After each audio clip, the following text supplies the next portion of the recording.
I'm Alex Popham. I'm the 4-H agent here at the Extension Office. A big shout out to our junior and our mini master gardeners. Thanks for hanging in with us through this virtual program. And today we're going to be talking about honeybees and what they produce, particularly beeswax. And then we can't start anywhere with honeybees without talking about where they live. So if you're a beekeeper, you're probably familiar with this, but for others, this is a beehive. And we're just going to take it apart and learn about the parts of the hive very quickly. So in this particular setup, we have an outer cover.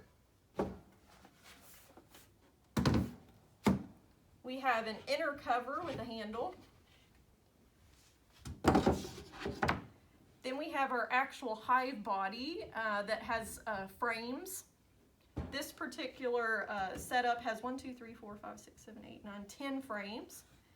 And you'll see that when we lift one of the frames, they have a foundation made of wax that are already established. Now, some beehives you can buy, they don't already have that wax foundation for the bees to build on inside of their home, but this particular one does.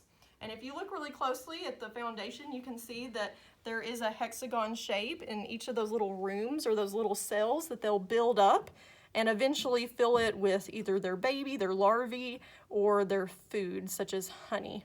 But all of this is made out of beeswax, which we're going to talk about. And then the last part of the hive is the base. And we have a base here with the opening, and I have an excluder, which will limit the bees coming in and out. We have a couple different size openings. And then I even have a board on the base, and you can apply some glue and actually track any pests or anything that falls down into your hive and keep up with the health of your hive. So now that we've kind of explored the parts of a hive, we're going to look back at that wax foundation. That beeswax is actually produced by the bee. So as they are growing and living, they have glands, 8 different glands on their abdomen or the back part of their body that will produce, and they can lay down this beeswax and form their own home. So we're going to take advantage of that today, and we're going to make a candle out of our beeswax, but you'll see that there's all sorts of products out there made from beeswax, from beauty products such as chapstick to the candles that you'll see today.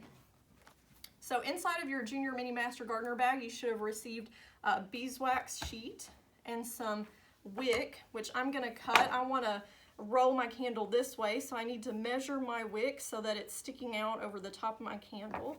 So that's about right. And then I need some water to kind of form that glue and hold that wax together. So I'm just going to place my wick, that string on there. I want to leave a little bit of space on the bottom. I don't want my wick sticking out of both ends. Okay, and then you're just going to lay down a little bit of water with your finger so that that wax sticks to itself, and just start rolling. Now, if you decide that you want a really tall candle, then you would roll it, instead of the way I'm doing it, you would roll it this way. But I want a really wide candle, and I'm okay if it's a little shorter. So you can see that I start it, and I'm just going to add some water each time I roll it. And if you can get it in a nice round shape, or kind of mix it up, maybe do kind of a flat candle, but you want it nice and tight around that wick.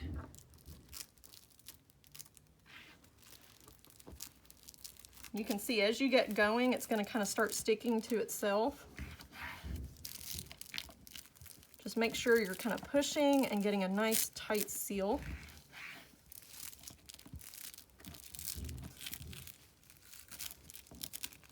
Kind of form it into that round candle that you and I are all familiar with.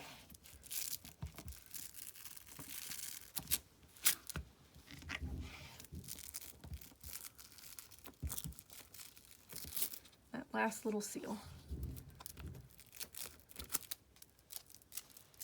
All right. And you can use the heat of your hand to really form and press that beeswax together.